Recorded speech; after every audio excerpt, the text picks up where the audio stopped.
Hello! Today we're going to be reading The Hinky Pink.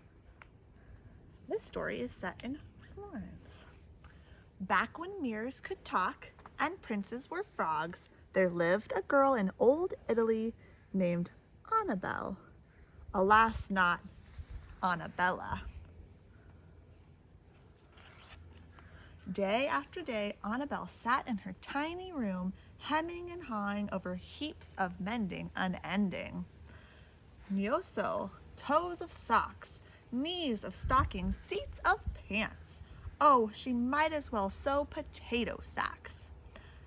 Annabelle dreamed of the day she'd make a dress fit for a princess. A dress that would dance the tarantella. Annabelle had never seen a princess, not one, but surely princesses had angelic hair and golden voices and tiny feet and names that ended in Ella. Annabelle had never worn a glass slipper, not one. She had never danced all night or slept on a pea, never, and she'd never been kissed by a toad or a prince, ever. But there was one thing, one very princessy thing, that Annabelle, not Annabella, could do better than any other princess. She could sew faster than a demon and finer too. Her stitches were straight as a new set of teeth. Her French knots were perfect roses. Her lace, why, it was as wispy as a spider web in the kingdom. If only she could embroider silk and satin, touch velvet and wool. Now it's said that inside the great castle of Firenze was a room cloaked in velvet. Inside the velvet room was a princess with 3 names, Isabella Carmela Gorgonzola. Oh my. The 3 named princess did what princesses do. She ate raspberry tarts all day, of course, and on this particular day, she dropped her raspberry tart, splat, on her fanciest dress. Holy macaroni, cried Madge, her nursemaid. You've gone and ruined another dress. Pfft, Isabella said. I want a new dress, spun from the silk of 1,000 silkworms.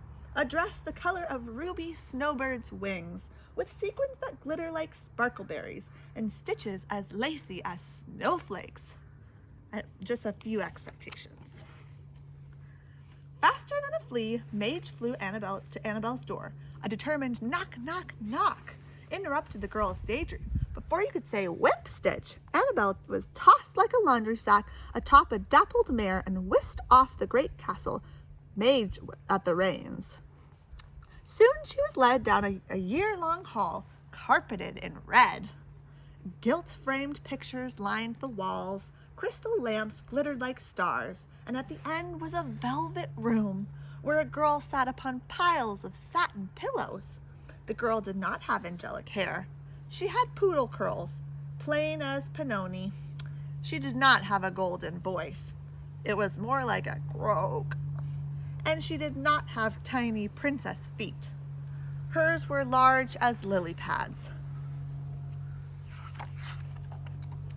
You, croaked Princess Isabella Carmela Gorgonzola. What's your name? Make me the finest dress in all of Firenze. You have 1 week. Holy ratatouille, cried Annabelle. 1 week? Is there something wrong with your ears? Snapped the princess. 1 week until the farfalla, the butterfly ball? Annabelle's heart leaped. Why, it was the fanciest ball all year. But 1 week, impossible. Take her to the tower at once, ordered the princess. The locked door loomed before Annabelle. She pictured vine twisted windows, cobwebs, rats. Clunk, clunk, the tower door creaked open. Heaven! Silk, sateen, chiffon, organza, crinoline crepe, gold scissors, shiny needles, and thread clear as glass. Even the thimble was silver. Holy pincushions, cried Annabelle. Get some rest, said Madge, and set to work straight away come morn. Annabelle did. Never had She slept such a dreamy sleep under mountains of covers atop clouds of pillows. That is, until something went pinch. Oh! Annabelle awoke with a start in the middle of the night. She cried, "Ow!" as all the covers were thrashed about and snatched right from under her bed.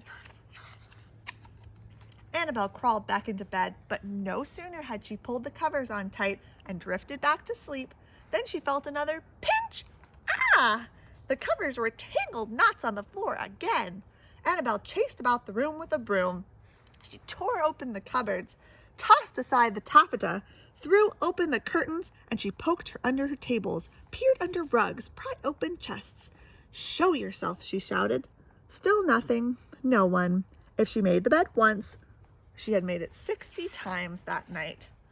The next morning, Madge took one look at the tornado of a room and cried, "Chez confusion! What a mess! What on earth happened here? I didn't get a wink of sleep. Just look at my stitches. A dungeon full of dressmakers could not finish this dress on time." Madge wagged her fingers and clucked her tongue. "The barking of dogs does not reach heaven." "I think I'm bewitched," cried Annabelle. "Nonsense," said Madge. "You'll just have to work twice as fast now. Half the day is gone." Snip, snip, snip, so. Annabelle tried to make her cross stitches look like snowflakes, but it turned out like cauliflower. And so it went the second night of sewing. And the third, poor Annabelle. She stayed up till 2, snipping and stitching, but she couldn't sleep. And she couldn't sleep because someone or something pinched her and stole her covers each night. Annabelle tied the covers to the bedpost. She weighted all 4 corners with rocks. She piled chairs around the bed, but no matter what she did, someone or something wrestled her covers to the floor.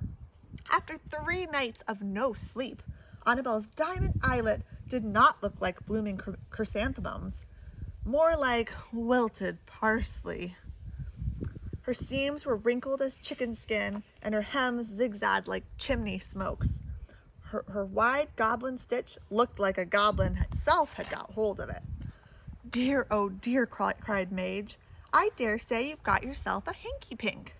This dress will never be done in time for the ball, not with a Hinky Pink." "A Hinky Pink?" "A Hinky Pink is a hudgeon," Madge whispered. "Mamma mia, what in the world is a hudgeon?" asked Annabelle. "A hudgeon is a hobbly-gob," said Madge, looking over her shoulder. "Well, this hudgeon hobbly-gob Hinky Pink is stealing my covers every night, and I'm chill as a fish and can't sew a stitch." Madge clucked her tongue again and plucked her chin hairs. Hudgeons, hobbly-gobs, Hinky Pinks. She flew from the room, apron slapping, berets flapping. That evening, Madge returned with Annabelle's supper. "I've been to see the wise woman. There is one thing to do. You must make this Hinky Pink a bed of its own. Then it will no longer steal your covers." So that very night, Annabelle pushed a high table against the wall and pulled down velvet curtains for covers. At last the Hinky Pink shall have its own bed, and I a good night's sleep. At last. Just then, when she was about to dream a dreamy dream, Annabelle heard a moaning and a groaning. "Too high and too hard, too high and too hard." Pinch!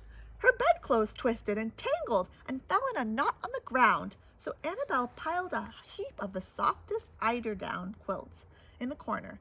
"I'm not afraid of some hobbly-gob, Hinky Pink. Here's a bed for you. Now let me get some sleep."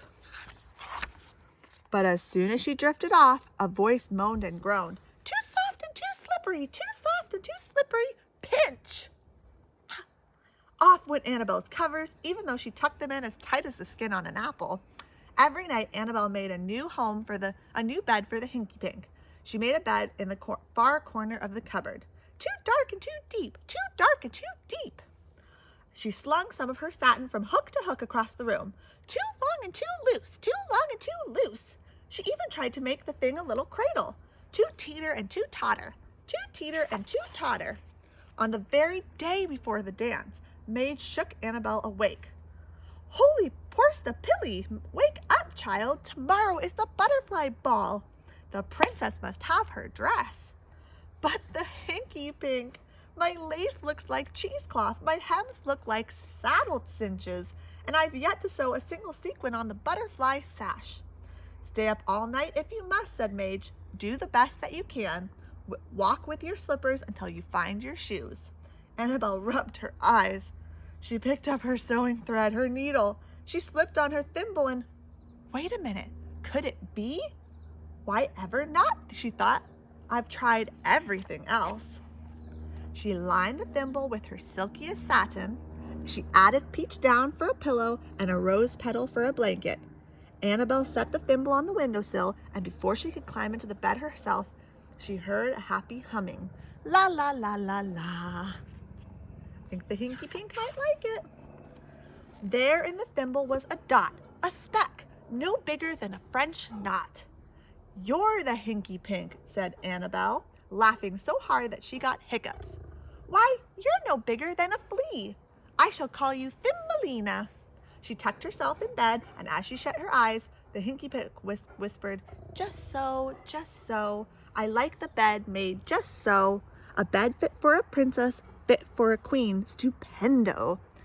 Annabelle fell to sleep without a pinch. She slept to the tune of the tiny humming, la la la la la. She slept the sleep of a princess without a pea. She slept the sleep of 100 years. When she woke, she began to sew. Snip, snip, snip. She sewed all day, faster than a demon and finer too. At the last stitch was stitched, the last knot was knotted, Annabelle was whisked off to the princess's chambers, thread and thimble in hand. Princess Isabella Carmela Gorgonzola closed her eyes and held her hands high in the air while the maids hustled and bustled to slip the dress over her head in a rustle of silk. The princess was primped and puffed and poofed and fluffed, and when all the poofing was just so, Isabel took a last look in the mirror. Annabelle held her breath, making the dress was a dream come true. But what if it looked like an old potato sack on the princess? The princess began to laugh, a lovely laugh, more music than Toad. And when she laughed, her nose wrinkled, and her eyes twinkled, and her sequins winked in the light until the whole room glowed brighter, a little brighter. Bellissima! Annabelle watched the dress float down the hall. To think, Annabelle, not Annabella, had made a dress that was on its way to the ball. A dress that would dance the tarantella. With each swish of the princess's skirt, the butterfly sash seemed to flutter its wings. And in the eye of the butterfly was something that only the dressmaker herself noticed. A dot, a speck, a most unusual French knot. Or was it? La la la la la. The end. Have a good day.